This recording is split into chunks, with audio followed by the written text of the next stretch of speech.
Hey guys, welcome back to a brand new video. So in this video we will discuss the most common questions and answers about the topic My Family for the B1 test.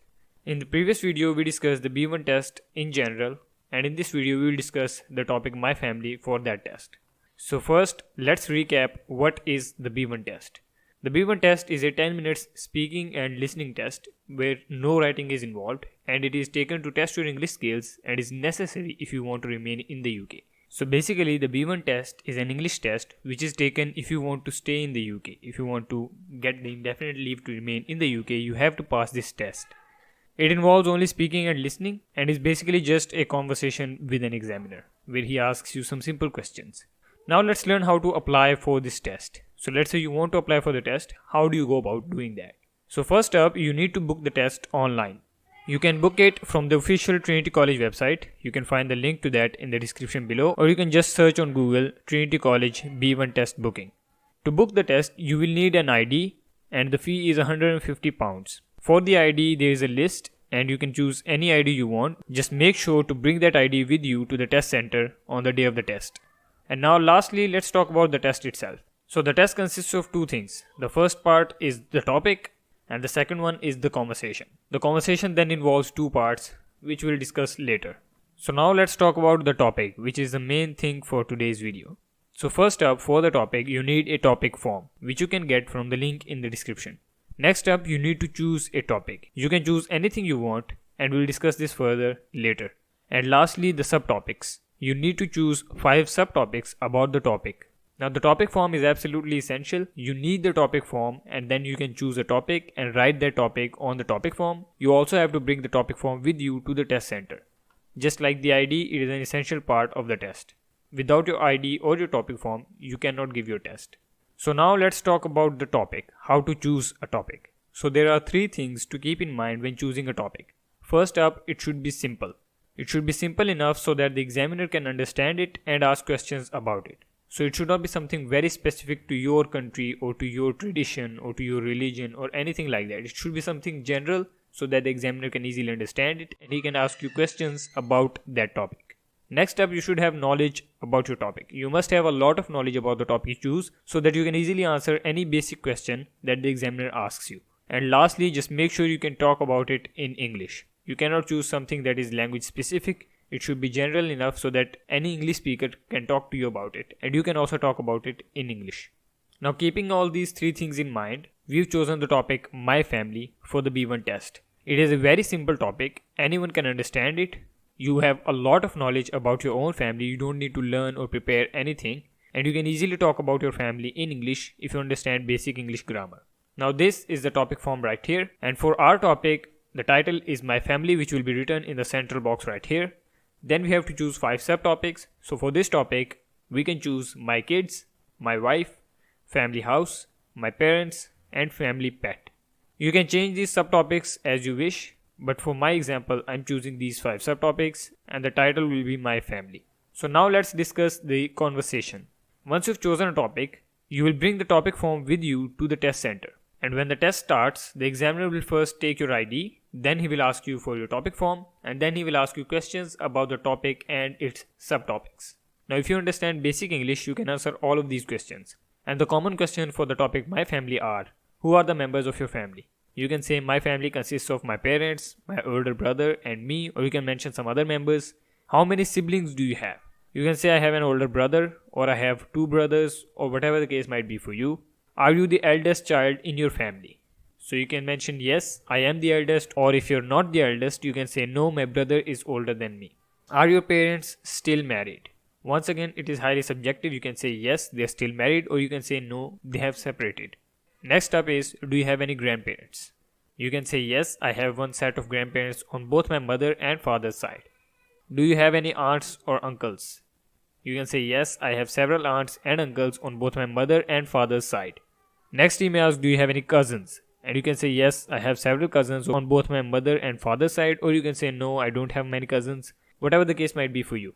Do you have any pets? Now here the examiner is asking about the subtopic family pet. So you can say yes, we have a dog named Max, or you can say yes, we have a cat, or whatever pet you have. Next he may ask, what are your parents' names? You can say my father's name is John and my mother's name is Sarah, or whatever the names are in your case. What does your father do for a living? You can say my father is an engineer or a doctor or whatever the case is. What does your mother do for a living? And once again, you can say my mother is a stay-at-home mom, or you can say my mother works at a certain company or she does a certain job. Are you close with your family? You can say yes, I'm very close with my family. Or if you're not close, you can say no, I'm not very close with my family. Do you have any family traditions? You can say yes, we have a tradition of having a big family dinner on Christmas Eve if you celebrate Christmas. And if not, you can mention any other tradition that you celebrate. For example, for people in Asia, they can say we celebrate Holi, they can say we celebrate Diwali. If you're from India, if you're from Pakistan or any other country, you can say we celebrate Eid. You can mention any tradition you want here. Do you have any family members who live abroad? So you can answer yes, I have a couple of family members who live abroad, or you can say no, all of my family members currently live in the same country as me. Next, he may ask about your marital status. So he may ask, are you married or single? You can say I'm single or I'm married. Do you have any children? If you mention that you're married, he may ask, do you have any children? And you can say no, I don't have any children, or you can say yes, I have a kid. If you mention a kid, he may also ask further questions about the kid. But if you don't mention a kid, he may then ask other questions like what is your brother's name? And you can say my brother's name is Michael, or my brother's name is whatever you want. How old is your brother? You can say my brother is 4 years older than me, or you can mention his age. What does your brother do for a living? You can say my brother is a teacher, a lawyer, a doctor, an officer, whatever he is. Do you have any nieces or nephews? You can say no, I do not have any nieces or nephews yet, or you can mention any niece or nephew if you have any. Next, he may ask, how often do you see your family? And you can say I see my family at least once a week. Or if you live in a different city, you can say I live in a different city, so I see them every once in a while or once a month. Do you have any family vacations planned? And you can say yes, we are planning a family vacation to the beach next summer, or you can say no, we don't have any family vacations planned for the next year. Do you have any family members who live in the same city as you? And you can say yes, both of my parents live in the same city as me, or you can say no, as I mentioned previously, if you live in a different city. Do you have any family members who are in the military? And you can say no, we do not have any family members in the military. And if your case differs, you can mention yes, I have a certain family member in the military. Are any of your family members involved in any hobbies or clubs? And you can say my father is involved in a local gardening club and my mother volunteers at the local animal shelter. Or you can mention anything else you want. Do you have any family members who have passed away? And you can say yes, I have lost both of my grandparents. Or you can say no, I don't have any family members who have passed away. Do you have any family members who have unique talents or abilities? Now here you can mention anything you want. You can say my brother is a very talented musician, or you can say my mother is a very talented chef. Are any of your family members retired? Now here you can say yes, both of my grandparents are retired, or you can say yes, my father has retired, whatever you want to mention here. Do you have any family members who have accomplished something notable?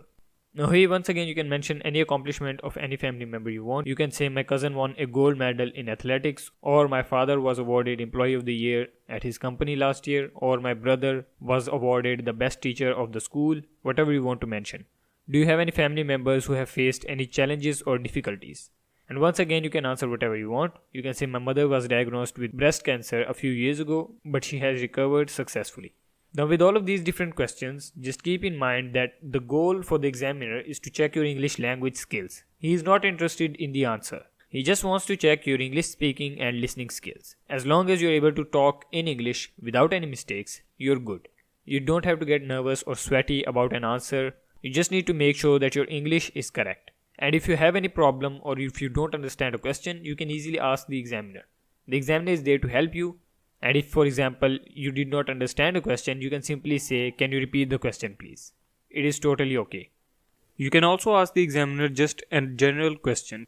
So for example, if the examiner asks you about your family or your family pet or your family house, you can ask him the same exact question. And it is recommended that you ask examiner at least one question, because that shows that you're confident and you can speak English and you're not running away from speaking English.